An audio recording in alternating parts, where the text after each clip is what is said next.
Good afternoon, everybody. It is Tuesday. I had a VA appointment at noon today, so I wasn't able to get out here until it's 2:11 right now. So a little bit later than what I did yesterday, but I had to stop at Menards, get the sand and all that. But we're here now, and I'm gonna get everything set up, and should be all done about an hour. So. Alright, so my first step was took that block and the hammer and I tapped all of these back as far as they'd go. As you can see where the tires are, they stick out just a little bit more. So next step is to take those and test fit them into there to see if I'm actually going to need to cut over here, because I might not have to, but we'll see. So you can see these are all in a straight line, and those, I don't know if there's a little bit extra gap or whatnot, but it well, comes out a little bit further than what it did. So, but I have a feeling that I have to cut right here all the way across. I'm hoping not, but I know for sure after tapping this one back, I have to cut there. But I'm going to test fit these and see if I have to cut or whatnot. If I do, I'm just going to take them screws out, and then I'm going to run a chalk line from here to there and cut along on that line. And then we should be able to put the sand in and put the rest of the blocks in and call it good. The only bad part is working with the wind. All these leaves like to gather in this hole. I had to dig all these leaves out, but you see some of them came back in. But shouldn't take us long, so I'm gonna set up the camera and we'll get filming.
Well, as you can see in the video, in place of that one, the other one cracked. Go figure, you're almost done and one cracks. So I have one more to put in, and then I'm just gonna tap these down just a little bit. You can see how the water is flowing. It goes right there, all the way over there. So it is going to have a little bit of a pitch. You can see the little bit of a pitch flowing down, flowing this way. So when it heavy rains, everything goes there. But what I think I'm going to do is I'm going to head to Menards real quick. I got about 2 hours worth of daylight left, and well, about an hour and a half, and it's going to take me about an hour to get there and back. So what I'm going to do is just take this down and go get that brick and come back, place it in real quick, and we'll call it good. If it start getting too dark, I'll just come back tomorrow and put it in there. 5 minutes, done. But it is what it is. I'm not going to put a cracked brick in. So we will see you guys in a little bit. Well, guys, I decided that I'm just going home for today, and I'll pick up a brick tomorrow, and along with that I'll pick up a little lounge chair, outdoor lounge chair. Instead of trying to go to Menards now, get the brick, go all the way back there, fight daylight, I'm gonna do all that tomorrow, and I'm gonna make an afternoon out of it. Once I get the brick in, get the area cleaned up a little bit, I'm either gonna go drive the 15 miles to Lake Petenwell, or the Petenwell Flowage, whatever you want to call it, or I'll drive 4 miles back and go to Lake Dexter, and I'm going to do some fishing. I mean, it's going to be decent weather out tomorrow, and I doubt there's going to be any other fishermen on either of the lakes, really. But I'll have the lakes to myself. So I think that's what we're going to do. And by the time you see this, I'll already be done fishing and everything. Tonight I'm going to edit what I have here, put it into video format, and just leave it open until tomorrow's footage, the couple minutes tomorrow's footage, whatever, and finish the video out. Might even get some fishing action in, but on video, but we'll see. So yeah, I'll see you guys tomorrow, and we're gonna make an afternoon and go fishing. Alright guys, I got it in. I actually had to put the new one right there, because this one fit it. When you try to put the new one in, it's actually, since it's not worn, it's brand new, it's a little bit bigger than what that actual hole is. So even tapping these this way, that way, there wasn't enough room. So I just pulled that end block, which is already worn down, and put it in here. As you can see, all of these are underneath that wood. Pretty tight gap, except for when it comes down to here, which ain't much of a bigger difference. But yeah, this is finally done, for this part at least. Next year, probably May, once the frost settles and all that, I'm gonna come back here and put the actual paver locker sand in between here. You don't want to do that now, since it's close to the end of November, and it's going to start, the ground's going to start freezing. So if this heaves, which it really shouldn't, because it compacted down about 3 inches, but if it does, and you come back in the spring and you notice heaving, you're at least able to get something in there and pop these out where the heaving is and do a repair on it. But if you put that interlock sand on there, it's going to turn into like concrete, and it's not going to be fun to pull up. But yeah, next spring, probably around May, I'll come back and just check it over and put some paver locking sand in there and wet it down, and then it'll be good to go. I just cleaned up the area. They have one thing of sand left. I'm just going to leave it here. It was only like $4, something like that. But I had cleaned up the area. I still got a few little things to throw over here, but yep, more loud noises.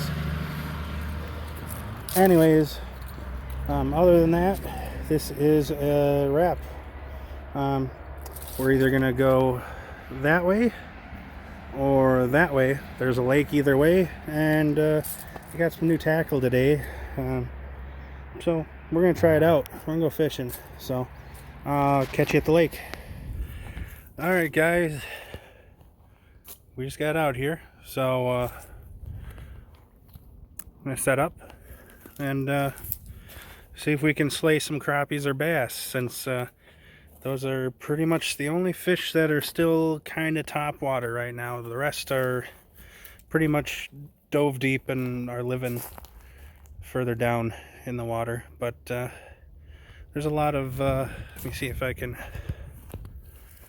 right there, over here, all fallen trees and brush piles and shit, so hopefully we can snag a bass with a frog or a salamander. So we'll see. Well, I did end up snagging my line once, but I got a big stick out and was able to get it unsnagged. I got about 45 minutes worth of fishing in, and then my reel started acting up, which is unfortunate, but we'll get a new one next spring. So that's it, guys. See you later.